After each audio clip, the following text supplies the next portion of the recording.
All right, ladies and gentlemen, welcome to this new and amazing episode of the Reality Kenya. My name is Simi Kenya. Of course, we have an amazing show lined up for you as usual, and we are live from the Learned Corner, as usual, with our usual guest, the Deputy Party Leader of Safina Party, Honorable Wakili Willis Otieno. Piki ponki. How are you? I'm good. A new week as usual. A new week. The economy is tanking. Yes. You're seeing now many companies are now declaring redundancies. Yeah. And it's quite unfortunate that even G4S has declared redundancy. Yeah. Has joined the list of companies declaring over 400 young people redundant. And it's what I always say. Yeah. When an economy is working, nobody needs to hire bloggers, pay them 527 shillings to tell us that it is working. Yes. When an economy is working, you feel it. Yeah. And the economic model that Ruto and Kenya Kwanza are running on is a failure. It's a failure in the sense that they think government should be the driver of economic growth. Yes. Government cannot be a driver of economic growth. Government can only be a facilitator. Yes. Demand side economics is about government being the driver. I will build for you houses. I'll do this for you. I will do this. Government will do everything. It can't. Yeah. Government can only facilitate, and the private sector, you and I, becomes the driver of an economy. Because government cannot be everywhere. Yeah. Government has bureaucracies, inefficiencies, it cannot do it. So as a Safina Party, we're advocating for what we call the supply side economics, which supply side economics, it's three anchors. And number one, you reduce government barriers. Identify what is the barrier in government. Yeah. You reduce it, you remove it. Yes. Reduce taxes, and then you empower the private sector. One thing that we will have done differently, because people keep asking us this question. Yeah, what are these barriers? What are these things that we can do? I will say the number one barrier for private sector growth today is government borrowing in the domestic market. So people have ideas, they cannot finance their ideas because they cannot access capital. You're a young man, you're innovative, you have an idea, you need to go and do something, turn it into profit, but you don't have access to capital. Why? Because you go to the bank will tell you interest rates, number one, are very high, 20%, 25%. Yeah. Why are they so high? Because government is borrowing in that market at 17% interest rate. Borrowing money illegally to not apply to any project. Yes. So you, a private individual, going to that market to ask for a loan, they are told your interest rate is 20%, 25%. They don't want to give you. They prefer to lend to government. Yes. So your idea is going to die there with you. And then government borrows that money, is not applying it to the economy. We don't know what they're using it for. Because you are not seeing any project, which our laws require that for you to borrow, you only apply to project development. Yeah. None.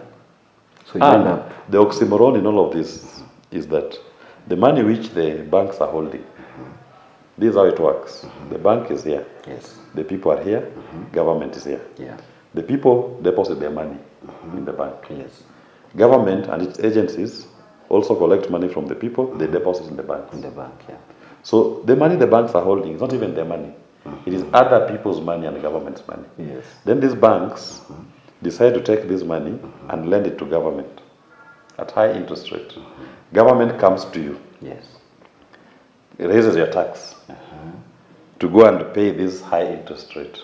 These loans. These loans that they took from the bank. Yes. Remember that money was your money, which the bank was holding. Yes. And the government's own money.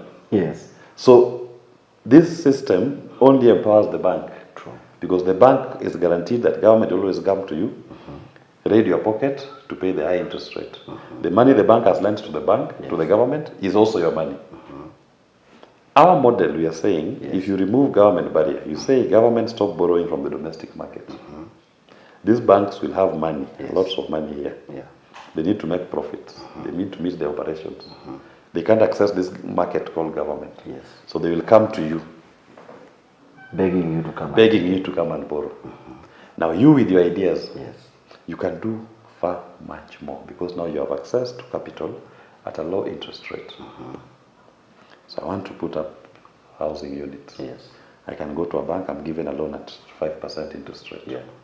I can identify a market niche in my locality, build those houses. Yeah.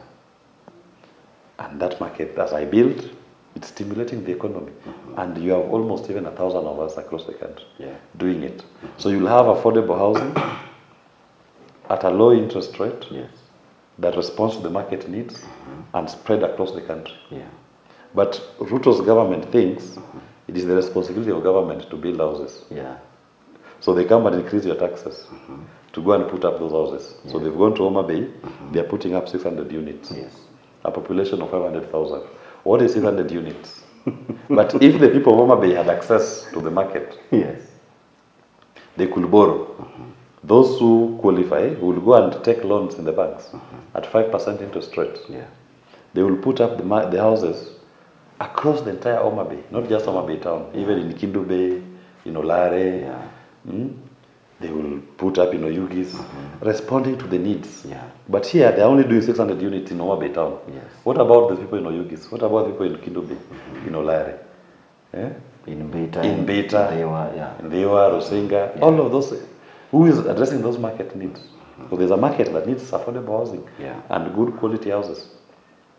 Now, if somebody coming from Dewa or Beta sees has access to the market, you will go and take a loan, put up 40 units, another one in Dewa, another one in Rosinga, putting up quality, nice houses because there's access to capital and response to the market needs. And it spreads across the country. They will be stimulating the economy after doing that because you've just removed government barrier that was stopping this private individual from accessing a market. What can we do? This is basic supply side economics that Safina Party, Jimmy Willie, stands for. These characters cannot understand it. They think government is Father Christmas. You reduce tax, then they believe in increasing taxation. Yeah, to get more. To get more. You can't. You don't increase the tax rate. To get more. You expand the tax bracket. How do you do it? Yes. You have a tractor that uses diesel. You put 16% VAT on diesel. Yeah. People have stopped using tractors to plow. Yeah. They prefer to use oxen, or the family comes together, they use hand plowing. Yes. Why? Because the cost of plowing using a tractor is expensive. So for us, we are saying reduce the VAT on diesel. Even zero rate it. Yes. Even if you put it at 4%. Yeah. The price of plowing an acre goes down. Now more and more farmers across the country, even smallholders, will have an appetite because they're saying this is reachable. They are able to use tractors, hire tractors to plow their land. Consume more. And when the more of them are hiring tractors, they will consume more. So that you have 5% or 4% VAT on fuel, you'll collect more. You've expanded the tax bracket so that before, maybe you only had 3 people in a village using a tractor. Now, because of the low cost, you'll have like even 100 people. Yeah. These 100 people are paying far much more than the 3 people. And even the production. Even the production, in terms of utilizing the land, it increases. So those are the things that we say supply side economics is about. Kenya Kwanza cannot understand it. And that is why you are seeing now even banks have started this thing of limiting access to money. We had said here, there will be a haircut. Shift share is a haircut. Motor vehicle circulation tax was a haircut. University funding model is a haircut. Now they're already somewhere smelling your bank account.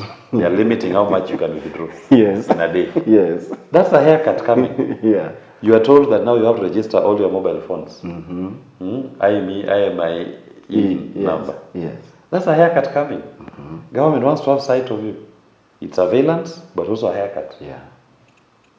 Because they want to know how many mobile devices are here. They want to know your mobile transactions. They want to come and also become a partner in your M-Pesa transactions. And it is stupid. My plumber was telling me, I sent him money on his phone to go and buy materials. Now, somebody wants to use that as a basis to tax him.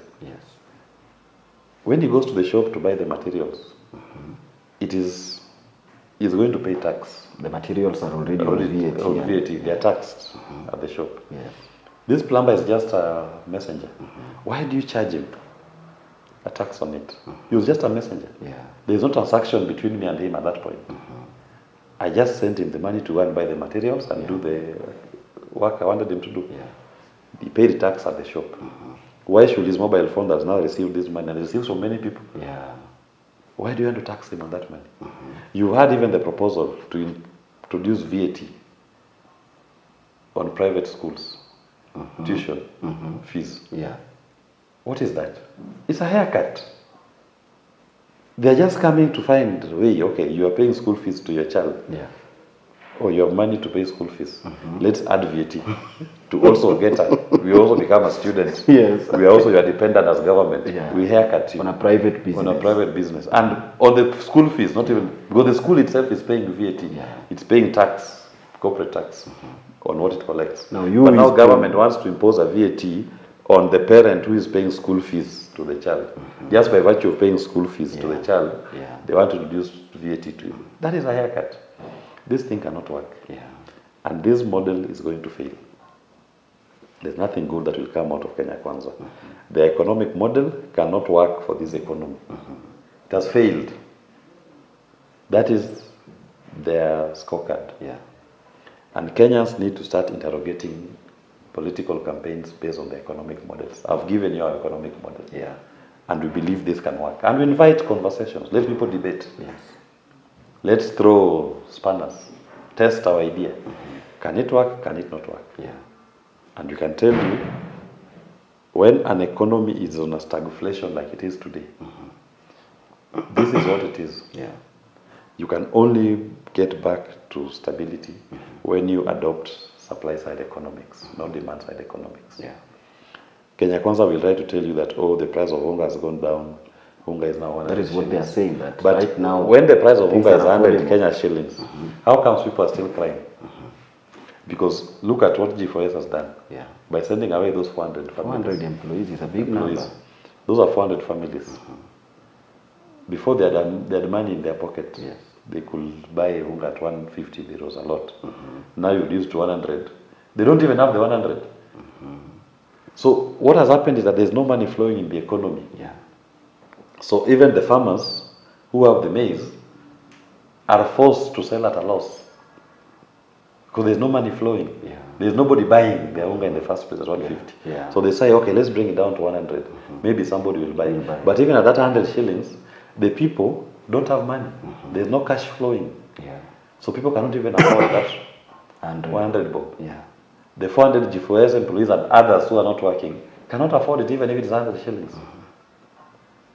So you cannot tell us that the economy is working because the price of unga is fallen to 100. It's nonsense. It's bullshit. Yeah. That is what they say every day. Yeah, but how comes people are not accessing it? If the price of unga was 100 shillings and there was 100 shillings already available in the market, we will be very happy. But it has come to 100 shillings, but we still cannot afford it. Because to get 100 shillings is a problem. Yeah. There is no money flowing in the economy. If money was flowing in the economy, if people had jobs and the price of unga is 100 shillings, we will all be happy. Now, even if you bring it down to 80 shillings, even 70, if we are still struggling to raise the 100 or the 50, we will still say the economy is not working because getting that 100 shillings is a problem. That is what they don't seem to understand. And that is what we keep drumming in their little heads that they can't understand. So with good money circulation, even if unga was to be 300 shillings, it is okay. Because you have money flowing in the economy. You can afford it. But if there's no money flowing in the economy, even if it was 50 shillings, you will still struggle. So you don't say that it's 50 shillings now, the economy is doing well. The economy is doing well based on the people's ability to make money, get money in their pockets. How much money is flowing in people's pockets. That is what we are saying we need to have a conversation about. Does it mean that the government is focused on minor issues? And no, the government does not even know what economic policy is running on. Yes. They cannot solve this problem. Yes. They are clueless. Yeah. So they can even bring down the price of unga to 50. But you have people who are unemployed. Even to get 50 shillings is a problem. What does it mean? It means you're wasting time. Look at G2G.